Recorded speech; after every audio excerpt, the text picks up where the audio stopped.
welcome back to another episode of What to Do In. So, today we're on episode 4 and I'm in Bangkok, Thailand. This place is amazing. It's one of my favorite Asian destinations. If you like food, Asian food, this is the place to be. Some pad thai. There's many markets. You can buy tons of stuff for very cheap here.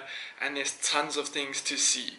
So as with this series normally starts, I'm going to start off with what not to do in Bangkok. So in Bangkok, Buddha is a major symbol here. So when you're in Bangkok, do not buy any statues or souvenirs that replicate or show Buddha. That is against the law here and you cannot do it.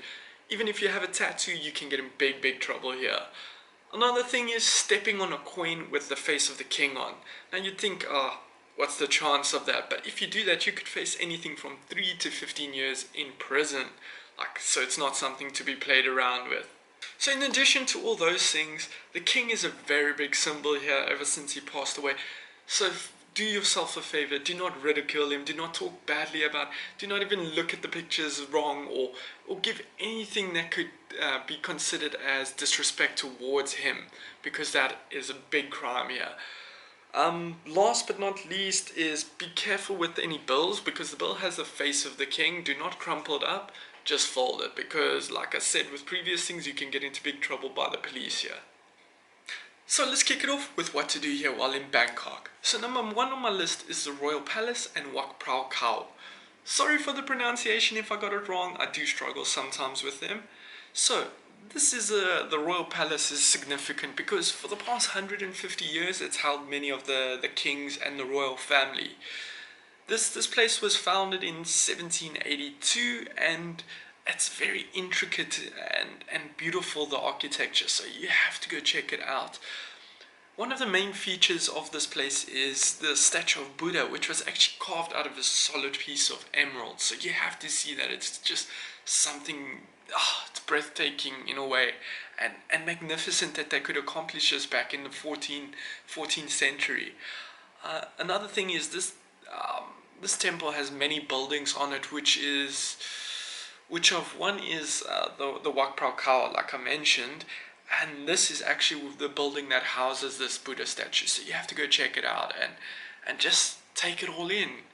I know the styling is very similar to many Asian cities and that, but it's beautiful architecture, so please go check that one out.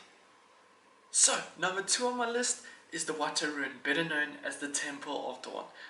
This impressive silhouette of Wat Arun's towering spires is one of the most famous and recognized in Southeast Asia. Now, when you see this from the distance, the spires are just amazing because you can see them from the surrounding areas, because they go 70 meters. The most popular one goes 70 meters high into the sky. Now, this was constructed in the first half of the 19th century in a Kaew style of design.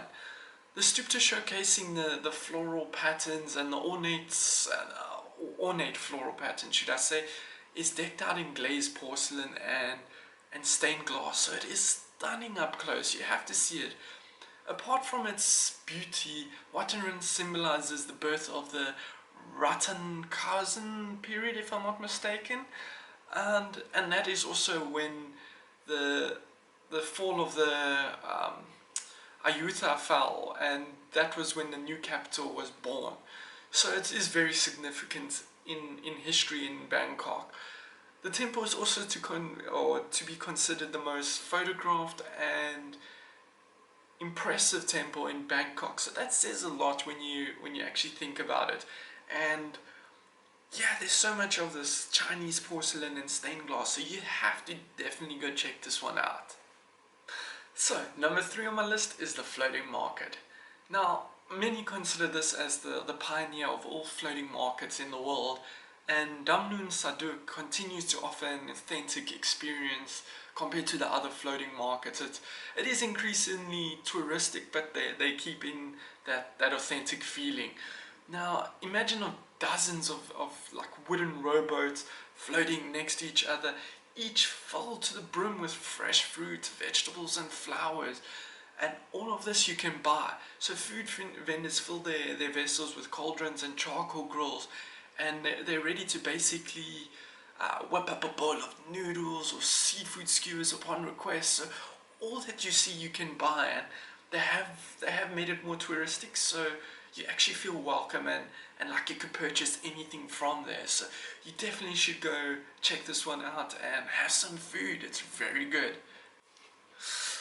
So, number 4 on my list is Wat Pho. Now, there's more to Wat Pho than just the reclining Buddhist temple or statue and traditional Thai massages.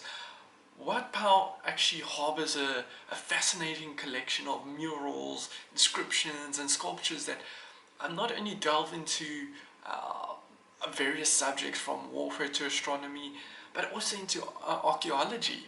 So this vast temple complex contains a landscaped garden with stone sculptures, stuptas adorned with glazed porcelain, which is very popular in architecture in Bangkok.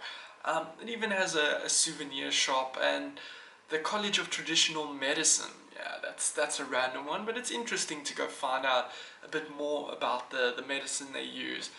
This is also one of the oldest and largest temples in Bangkok, so it features the famous reclining Buddha, which is the largest in Thailand, measuring more than 150 feet in length. Sorry. So you have to check this out. It's 150 feet. Come on, that's amazing. That's a crazy size for a statue to be and still to be intact. So definitely have to go check this one out. Last on my list, but not least, is Soi Cowboy. Now, everyone knows of Khoi San Road as the party place. It's been in movies like The Hangover, so it is popular.